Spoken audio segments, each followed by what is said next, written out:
महाराष्ट्र में अजीत पवार की नाराजगी की खबरें आ रही थीं। कल अमित शाह से देवेंद्र फडणवीस और एकनाथ शिंदे की मुलाकात भी हुई थी। इस बैठक में अजीत पवार शामिल नहीं हुए तो चर्चा ने और जोर पकड़ लिया।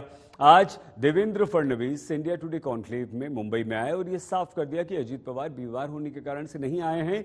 अजीत पवार के हमारे साथ आने से हमारी शक्ति बढ़ी है। नहीं, लेकिन कैसे हो रहा है ना अभी कि देखिए 3 महीने हो गए अजीत पवार को डिप्टी चीफ मिनिस्टर बनके। 3 महीने में ये दूसरी बार है कि वो बीमार पड़ गए। वो कैबिनेट मीटिंग में नहीं आते हैं और पिछली बार जब वो बीमार पड़ते थे बारामती चले जाते थे, हम सबको लगता था कि देखिए शरद पवार से रूठ गए। अभी भी सब लोग यही कयास लगाते हैं। ये जो फर्क हुआ है ना, जिसकी वजह से आपको दिल्ली जाना पड़ रहा है, आपको बात करनी पड़े कि कैबिनेट एक्सपांशन किस तरीके से करें। देखिए, राजनीति में आज परिस्थिति इतनी खराब है कि हम जेन्युइनली बीमार भी पड़े तब भी उसकी न्यूज बनती है और उसके अलग अलग प्रकार के उसमें से संदेशे जाते हैं।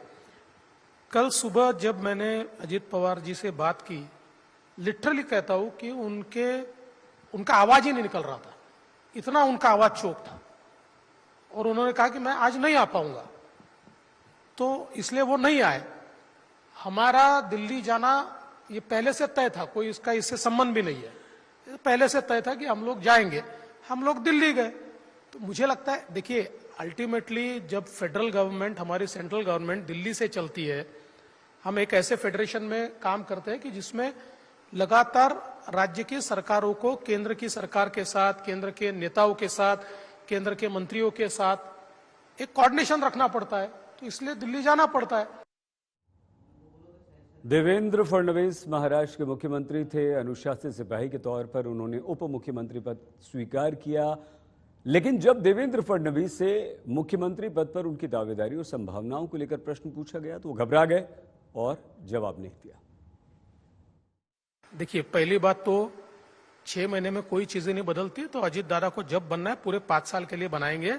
ये कोई 6 महीने वगैरह से आप कुछ कह रहे हैं कि होता नहीं आप अजीत पवार को चीफ मिनिस्टर बनाएंगे 5 साल के लिए? जब आएगा मौका तब।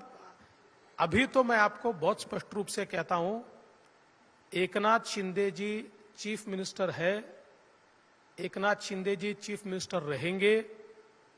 लोकसभा का चुनाव हो, विधानसभा का चुनाव हो, एकनाथ शिंदे जी ही चीफ मिनिस्टर रहेंगे। चीफ मिनिस्टर के नेतृत्व में ही चुनाव लड़े जाते हैं।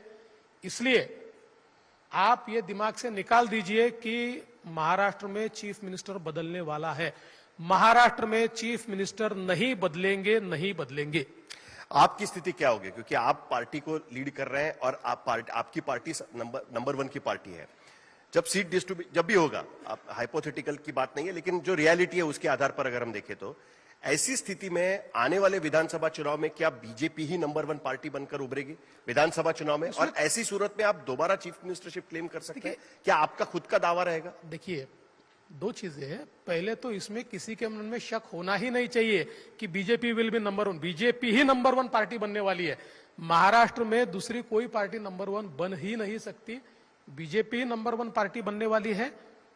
और मेरा क्या होगा, कौन चीफ मिनिस्टर बनेगा, हमारी पार्टी में इसका फैसला हम नहीं करते। इसका फैसला भारतीय जनता पार्टी का पार्लियामेंट्री बोर्ड करता है, हमारे नेता करते हैं, हमारे प्रधानमंत्री जी करते हैं। उचित समय पर वो फैसला करेंगे। जो वो फैसला करेंगे आपको उससे अवगत कराया जाएगा।